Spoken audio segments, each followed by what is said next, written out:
ये दो रहे, ये दो रहे, दोनों टकराए और अब एक ही वेलोसिटी जा रहे हैं, तो v लेंगे हम सीधा, तो v कॉमन आया यहाँ से, इसको हमने m1 m2 को इधर भेज दिया, तो यहाँ से हमने हमारे पास v की वैल्यू आ गई। Since kinetic energy is conserved, m1 u1 का स्क्वायर प्लस m2 u2 का square plus half m1 m2, v common आ गया इसका स्क्वायर, हाफ से हाफ गया दोनों साइड में,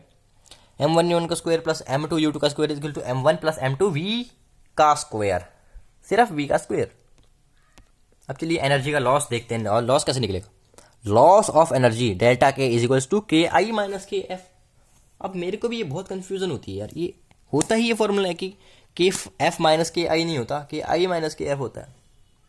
इस केस में। तो चलिए देखते हैं, half m1 u1 square plus half m2 u2 square minus half m1 plus m2 into m1 u1 plus m2 u2 m1 plus m2 का square, half m v square होगा ना, v की जगह हमने ये पुट कर लिया, हमने पीछे ही निकाला था इक्वेशन में v का वैल्यू, वो v का वैल्यू यहाँ पर पुट कर दिया। अब देखिए हाफ कॉमन निकाला हमने बाहर, हाफ हमने कॉमन निकाल दिया, इसका होल स्क्वायर खोल दिया है, A square plus B square plus 2ab, वही खोलेंगे, माइनस का साइन है, माइनस से पहले पूरा में मल्टीप्लाई होगा, ये तो भाई same same, half half half common बाहर निकला, सबसे पहले हाफ कॉमन बाहर निकला, m1 u1 का स्क्वायर प्लस m2 u2 का स्क्वायर ये लिखा, अब इसका होल स्क्वायर खुल गया, A square plus B square plus 2ab, पर यहाँ पे बाहर माइनस का साइन था तो माइनस सब में मल्टीप्लाई हुआ, बेटे की जान। चलिए छोड़िए, अब एलसीएम लेंगे, यहाँ पे इसके नीचे 1 है, m1 प्लस m2 होगा यहाँ पे, ठीक है, m1 प्लस m2, इससे यहाँ पे नीचे 1 है तो इससे m1 u1 का स्क्वायर हो जाएगा,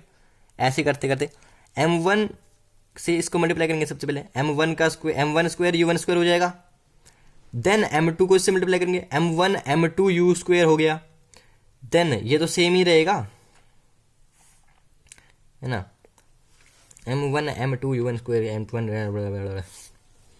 और साथ में एक बार इसको इससे, फिर इसको इससे, फिर इसको इससे, फिर इसको इससे, इसके नीचे तो एक ही टर्म है तो ये डायरेक्ट 1 2 3 4,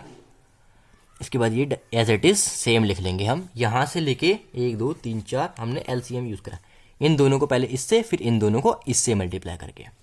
तो यहाँ पे अगर हम कॉमन निकाले हाफ m1 m2 u1 का स्क्वायर प्लस m1 m2, ये आ जाता है आफ्टर कटिंग करने के बाद। कटिंग कैसे हो रही है देखिए, m1 u1 का स्क्वायर प्लस का है, यहाँ पे माइनस का है यार, m1 u1 का स्क्वायर तो ये तो कट गया। अब देखो यहाँ पे m2 u2 का स्क्वायर है यहाँ पे, और यहाँ पे माइनस ऑफ m2 u2 का स्क्वायर है भाई, ये भी कट गया, ये भी कट गया, क्या बचा यहाँ पे m1 m2 u1 का square plus m1 m2 u2 का square minus 2 m1 m2 u1 u2 का स्क्वायर, ठीक है। देखो भाई तीनों में m1 m2 m1 m2 m1 m2 common आ रहा है यार, तीनों में m1 कॉमन आ रहा है, m1 m2, तो m1 m2 कॉमन ले लिया, यहाँ पे क्या बचा u स्क्वायर u1 का स्क्वायर प्लस u2 का स्क्वायर माइनस 2 u1 u2, भाई ये तो कुछ a square plus b square minus 2ab लग रहा है, तो यहाँ पे a माइनस b का होल स्क्वायर भी लिख सकते हैं ना हम, delta k is equals to m1 minus m2 u1 minus u2 का होल स्क्वायर अपॉन में twice of m1 plus m2, यही तो है डेल्टा k का फॉर्मूला, यही है हमारा इन इलास्टिक कोलिगन। चलिए हमारा कोलिगन भी खत्म हो चुका है, अब हमारा सब कुछ खत्म हो चुका है, कुछ नुन्नू मुन्नू से टॉपिक बचे हैं, बस वो कवर कर लेते हैं।